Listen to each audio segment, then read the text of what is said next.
Well, election season is well underway in several states, and Oklahoma primary elections are coming up in March. Here in Oklahoma, we do have partially closed primaries. So joining us today are two election experts. We have Jeremy Gruber with Open Primaries and Margaret Kobos with Oklahoma United to talk about the push for open primary elections and what that would mean for voters. Thank you both so much for being here. Really appreciate this informative topic. Thank you. Of course, Jeremy, let's start with you if you don't mind. Let's talk about where we are with the primary elections in Oklahoma.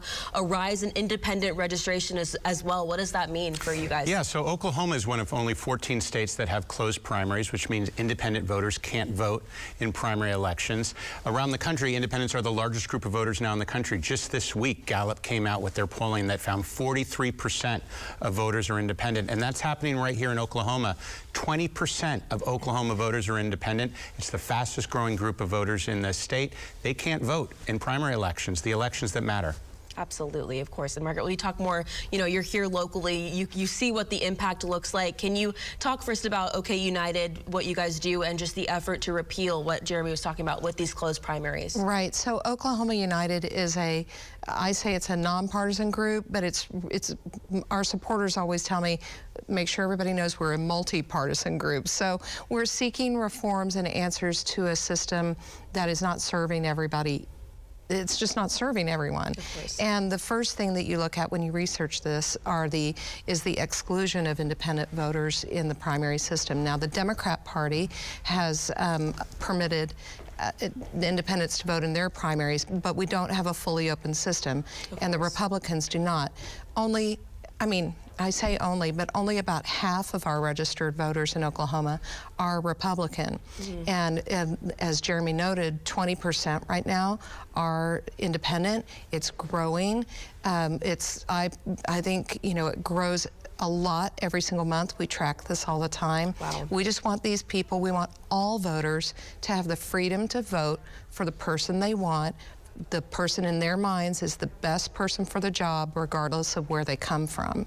And we want all independents to be able to vote equally as a party member. You shouldn't have to be forced to join a party in order to exercise your constitutional right to vote in elections that you're funding. So we're just trying to empower everyone, and I say that as a lifelong Republican. A lot of Republicans are feeling the same way. That we need to start in Oklahoma. We can solve a lot of our frustrations by starting with a fair system. Absolutely, of course. It's almost like it's putting you into a box in a way, the way it is now. So can you talk about, if different parties hear this, are there pros and cons to each way? Is this going to negatively impact certain parties like the Republican Party?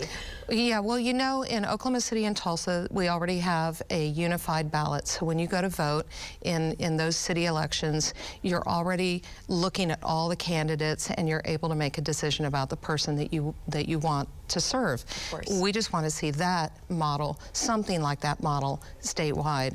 And I think it's honestly, I could go down a list of a lot of reasons why I think that's going to help parties and why it's going to empower them to do more messaging and reach voters. The handwriting, I think, is on the wall.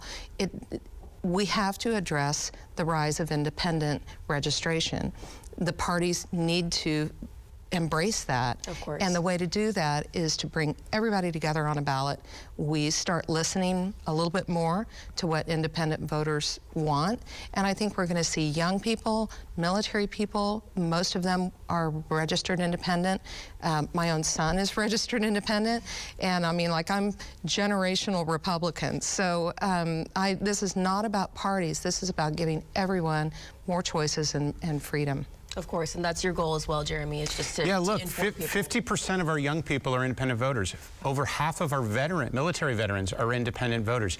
Every demographic is growing in the independent voter movement. We have to bring these voters into the system. Right now, our general elections in this country are highly uncompetitive. Right here in Oklahoma, 70% of state legislative races see legislators running unopposed. So the real competition is happening in the primary elections. We want to give every member of the voting public access to them. These are taxpayer-funded elections. Let all voters vote and give access to the elections they pay for. Absolutely. Jeremy, Margaret, thank you both so much. This is a really informative topic. It's going to be a busy election year, so it'll be interesting to see how this all shakes out, but we appreciate your time. Thank you. We're excited to bring some positive solutions to our state. Absolutely. Working really hard. Yeah. Let's get over to Megan Thank now you. for a